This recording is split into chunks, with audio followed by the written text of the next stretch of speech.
Hey guys, Lord Naren White here, the Holy Ghost, the one true God. Back with you with the next video in my series reading Frankenstein by Mary Shelley. Without further ado, returning to Frankenstein as read by Lord Naren White. These feelings dictated my answer to my father. I expressed a wish to visit England, but concealing the true reasons for this request. I clothed my desires under a guise which excited no suspicion, while I urged my desire with an earnest that easily induced my father to comply. After so long a period of an absorbing melancholy that resembled madness in its intensity and effects, he was glad to find I was capable of taking pleasure in the idea of such a journey, and he hoped that change of scene and varied amusement would, before my return, have restored me entirely to myself. The duration of my absence was left to my own choice. A few months, or at most a year, was the period contemplated. One paternal kind precaution he had taken to ensure my having a companion. Without previously communicating with me, he had, in concert with Elizabeth, arranged that Clerval should join me at Strasbourg. This interfered with the solitude I coveted for the prosecution of my task, yet at the commencement of my journey, the presence of my friend could in no way be an impediment, and truly I enjoyed that thus I should be saved many hours of lonely, maddening reflection. Nay, Henry might stand between me and the intrusion of my foe. If he were alone, he would not at times force his abhorred presence on me to remind me of my task or to contemplate its progress.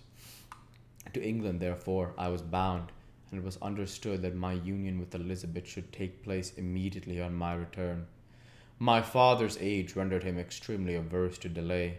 For myself, there was one reward I promised myself from my detested toils, one consolation from my unparalleled sufferings.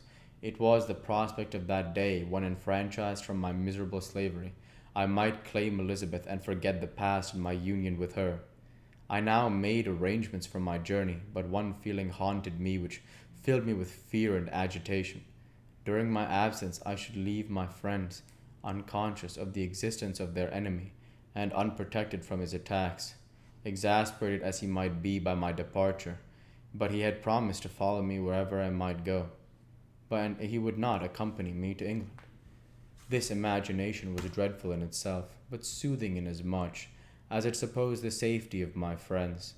I was agonized with the idea of the possibility that the reverse of this might happen, but through the whole period during which I was the slave of my creature, I allowed myself to be governed by the impulses of that moment, and my present sensations strongly intimated that the fiend would follow me, and exempt my family from the danger of his machinations. It was in the latter end of September that I again quitted my native journey. My journey had been my own suggestion, and Elizabeth therefore acquiesced, but she was filled with disquiet at the idea of my suffering, away from her, the inroads of misery and grief.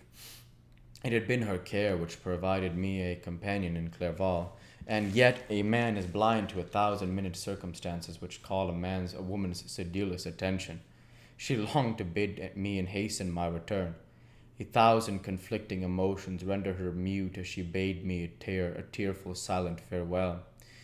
I threw myself into the carriage that was to convey me away, hardly knowing whither I was going, and careless of what was passing around.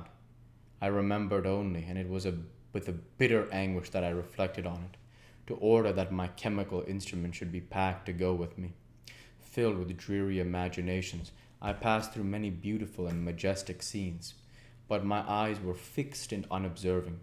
I could only think of the bourne of my travels, and the work which was to occupy me whilst they endured.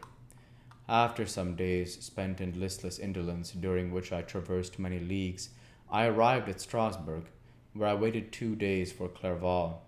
He came. Alas, how great was the contrast between us!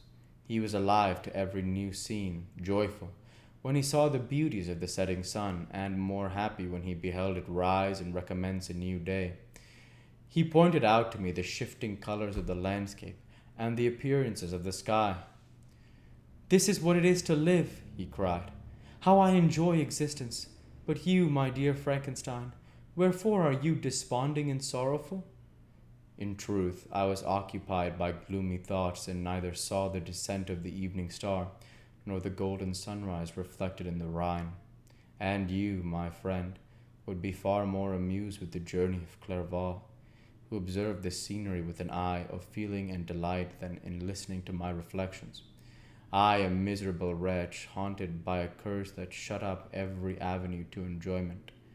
We had agreed to descend the Rhine in a boat from Strasbourg to Rotterdam, whence we might take shipping for London. During this voyage we passed many willowy islands and saw several beautiful towns. We stayed a day at Mannheim, and on the 5th day from our departure from Strasbourg, arrived at Mainz. The course of the Rhine below Mainz becomes more picturesque. The river descends rapidly and winds between hills, not high, but steep and of beautiful forms. We saw many ruined castles standing on the edges of precipices, surrounded by black woods high and inaccessible. This part of the Rhine indeed presents a singularly variegated landscape. In one spot you view rugged hills, ruined castles overlooking, tremendous precipices with the dark Rhine rushing beneath, and on the southern turn of a promontory flourishing vineyards with green sloping banks and a meandering river and populous towns occupy the scene. We traveled at the time of the vintage and heard the song of the laborers as we glided down the stream.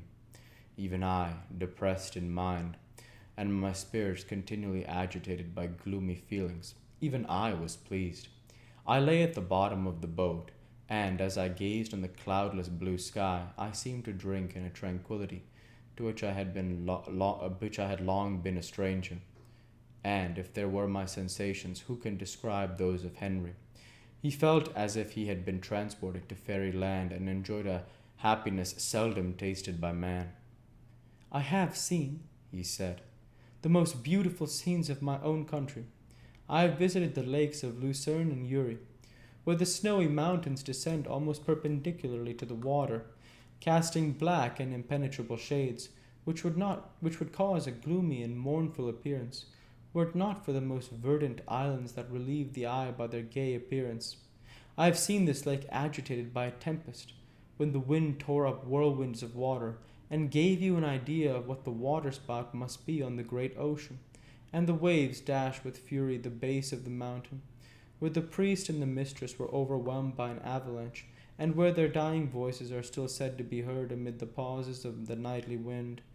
I have seen the mountains of La Valais and the Pays de Vaud, but this country, Victor, pleases me more than all those wonders. The mountains of Switzerland are more majestic and strange, but there is a charm in the banks of this divine river that I never before saw equaled.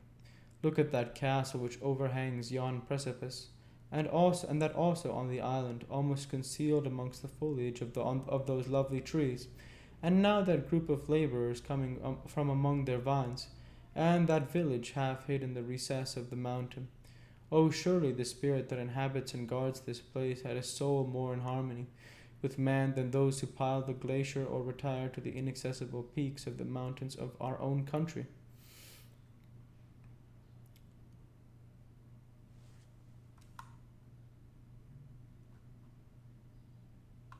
Clerval, beloved friend, even now it delights me to record your words and to dwell on the praise which you are so eminently deserving. He was a being formed in the very poetry of nature. His wild and enthusiastic imagination was chastened by the sensibility of his heart. His soul overflowed with ardent affections, and his friendship was that devoted and wondrous nature that the world-minded teach us to look for only in the imagination. But even human sympathies were not sufficient to satisfy his eager mind. The scenery of external nature, which others regard only with admiration, he loved with ardor. The sounding cataract haunted him like a passion, the tall rock, the mountain, and the deep and gloomy wood. Their colors and their forms were then to him an appetite, a feeling, and a love. They had no need of a remoter charm, by thought supplied or any interest, unburrowed from the eye. Wordsworth's Tintern Abbey. And where does he now exist? in this gentle and lovely being lost forever? Has this mind so replete with ideas, imaginations fanciful and magnificent, which formed a world whose existence depended on the life of its creator? Has this mind perished? Does it now only exist in my memory? No, it is not thus. Your form so divinely wrought and beaming with beauty has decayed, but your spirit still visits and consoles your unhappy friend. We'll go ahead and stop there for this week. As usual, I want to say thank you for watching and I hope you enjoyed. Please like, comment, and subscribe as it greatly helps the channel. Light be with you all. Take care and thanks again.